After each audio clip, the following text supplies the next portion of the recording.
ورآية إلهي ومقال لذا مريس النقضة. الله أكبر الله أكبر. من جلابيبهن أو كرسيان كفدسا يدنين عليهن من جلابيبهن أو بصرا عيسى يدنين عليهن من جلابيبهن أو فصل جليس كصوب عيسى يدنين عليهن من جلابيبهن إلى كرسنايو أو أخل كيد الله سيك حينايو يدنين عليهن من جلابيبهن أو سوقا كأذيجن يسنقض ولا ليال إن الله لا أنت كدراشان حجابك إلهي دنيهين كدرالا ساد السوقا وسام بنارت الذين كقاوينيا صاد دينت الله ونعظم بجنة إني نعيسى صاد عذابك صاد حمانت يا فسقك يا قاوناشا وجعلاتان يا إبليس يا شيطان إذن جعلانا يا هديك لك رسولك انت وحوك الضري وإليهين حقنا تدكيك إليا وركا ورما قبر زينة له أو قرح له أنجل باب وذنين أفك الجدود مرصتي درع قفيفة كسعتا أمن سروال إيا شاطي وضتا لا ميقا انتي كسوا بعد الرقو سينقونيان ولا ليان سو ما أركن تضبجر إني قدال إذن سو إيقيان سو ما أركن إني إذن فيرينيان وما إلات وإليهين تدكين حقيك إليان والسببها النقونين الرقا إني عذاب قلام والسبب النقض الرقو إني هنونان مر الله مرك جلباب كيدا إيه حجاب كيدا إيه هنان كيدا إيه طاعة اللي كد ذا ليس الله أركو يا ملائكتو كفرح ذا حسنات لا قرا ربي جعل ذا شيطانكو كعررا لكن كوين ما أنت شيطان با صاحب لا ورصاحب نمر الشيطان كقوي حريرك إلهي هجاجية سيدا درتين أيو رسولكو انتا كدري وحد مودا مدحوذا رتيق الجيلة إبادية هداق كرسكيسة أو كالي أو إيلان والله إني جنة الله قلان اسكداي حتى عرفت إذا ما ينبوضه صلى الله عليه وسلم ناقول بونجل بابا إني جنة الله قشداي حتى أذوق إذا ميسو ناقتان حجابا هو يتكيد جهنم في حجابك قادا ويسا الله أكتيس عري كل ذاي في حجابك قادا ويسا وحاط حل الله قد يا عذابك مد الله مد حجابك قادا ويسا وحاط عمله قد يا ضريع يزقوم يجيدا الله تلمامي سبحانه وتعالى وحل عبسيني ويدونك كعبيس شرابوها لكن دمرك كله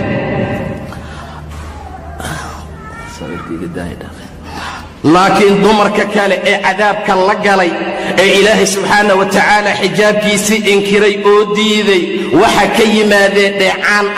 كاسا شراب لوغا دغيا إنا لله وإنا إليه راجعون رسولك صلى الله عليه وسلم دمرك إن بدن أيو لحظلي وحيابها أوفري أو أمري وحاكمت إن حقي وناقل قدرانو إن جيت إلهي تبني من لو آمنوا إن رب سبحانه وتعالى لك عبصده خيرك إيا وناق إن آذي الله بصعده دمرك إن الله إنت حجابيهم بخيري وناق دويهين إلهي إنت مركو شاقي أيو يري يدنين عليهن من جلابيبهن waxaad iska soo raaricisaan dharka jalaabiibta lagu magacaabo moodeelada maanta soo baxay iska ilaaliya waxaad arkaysaa dhar aan xijaab ahayn oo ay dumarku xijaab ka dhiganayaan way soconaysaa way xijaaban tahay haddana gollankeedaa bannaan way socotaa way xijaaban tahay horaalyadeedaa la arkaa way socotaa way xijaaban tahay barfuun baa ka soo carfaaya way socotaa way xijaaban tahay say sheeganayso haddana dharkii baa ku dhegan xaaladda noocaas ayaynan dhicin gabar walba oo ilaahay agtiisa khayr iyo wanaag ka rabtay daacada alle ku dadaal waad u jeedaa nebi moxamed inuu janno leeyahay geli mayso waad u jeedaa inuu leeyahay arki mayso uduga iyo carafka jannada 500 oo sano meel loo socdaa laga carfiyaa jannada intaasi waa qiimihiina iyo qaayihiina dumarkii maanta qaar baa ololaynaya waxay ku dadaalayaan oo ay u ololaynayaan waxay tahay xuquuqaadkeennii hanala siiyo war haddii ilaahay islaamkaa dhigoodan dibi caabudaynin war haddii laa ilaaha ila allah orahdaadu ay tahay war haddii muxamedun rasuulullah aadan ka tegaynin mar kastoo xayi cala salaad aad maqashaad salliga ku istaagayso war mar allaala markaad soo baxaysa haddaad jalbaab iyo xijaab ku soo baxayso haddii guriga laguugu asturee odaygaagii la amray inuu bannaanka ka soo kasbo meel allaala meeshuu geli karo xalaala uu galo qashinka la qaadaayo hadduu kaa qaado bannaanka laguu geeyo waxaad u baahan tahay oo kale maxaa waaye war xuquuqaadka dumarkuay raadinayaan maxay tahay ma in la qaawiyaa ma in xafiis la fadhiisiyaa ma in nin u soo galaa ma inay sirwaal qaadataa ma inay masarka iska dhigtay timaheeda bannaanka keentaa xuquuqaadkay raadinayaan waa intaa war xuquuqaadka allah idin siiyey ma ogtihiin mar hore in laydin aasi jiray war gabar walboo da'daa gabadhaa meesha fadhisaa gaarta waa xilliga ay gawmaha iyo ciyaalku ay soo kacayaan inta god laydin qodaa laydinku duugi jiray ilaahay baa diiday subxaana wa tacaala waidaa bushira axaduhum bilunfa dalla wajhuhu muswaddan wahwa kadiim haddii gabar loo dhalo waa xumaanayey wejigiisaa madoobaanayey gabar loo dhalay waxaad mooddaa 70 lacanadood inay wejiga ka saaran tahay ظل وجهه مسودا وهو كظيم يتوارى من القوم من سوء ما بشر به بنانك ما soo baxaya waaya gabar baa loo dhalay wax idinkaga dandarnaa ma jiray wax idinkaga fool xumaa ma jiray walaalayaal aabbihii ku dhalay hadduu ragga iska qariyo aabbihii ku dhalay hadduu iska qariyo dadka hadduusan akhyaarta soo ag fadhiisanaynin hadduusan dadka akhyaarta ag imaanaynin yatawaaraa waa dhuumanaya waa isqarinaya xumaantii loogu bishaareeyey laba mid bay ahaan jirtay ayumsikhu calaa huun am yadussahu fi turaab inuu ciidda isaga duugo waxaan xunee dhashay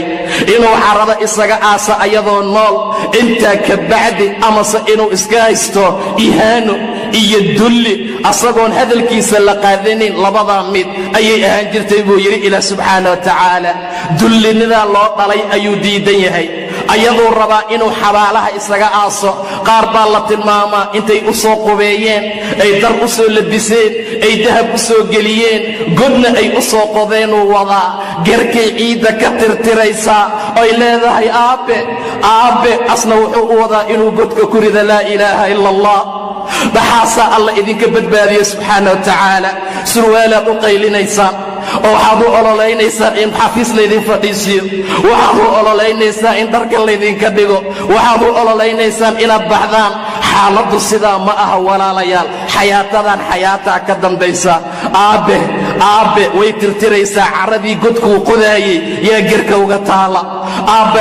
ayadoo lahu qabanaya markaasuu ku tuurayaa markaasuu godkii ku ridayaa sayxadeedii qayladeedii oo hinteeda la maqlaa laa ilaaha ila allah xaaladaasaa ilaahay idinka soo koriyey subxaana wa tacaala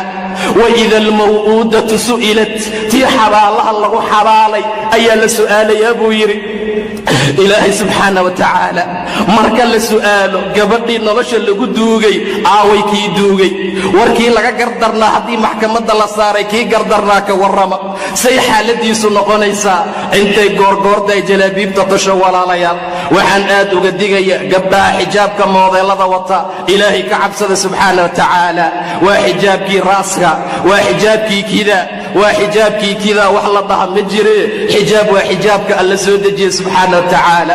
xijaab waa midka ku astura xijaab waa midka aan korkaaga laga arkin xijaab waa midkan kugu dheganayn xijaab waa midaan khafiif ahayn xijaab waa midaan dharka gaalada u ekayn xijaab waa midaan catar iyo barfuun lahayn xijaab waa midda ilaahay uu ku tilmaamay oo yidhi daalika adna an yucrafna taasaa ugu dhow in la aqoonsado inay gabar muslimad ah tahay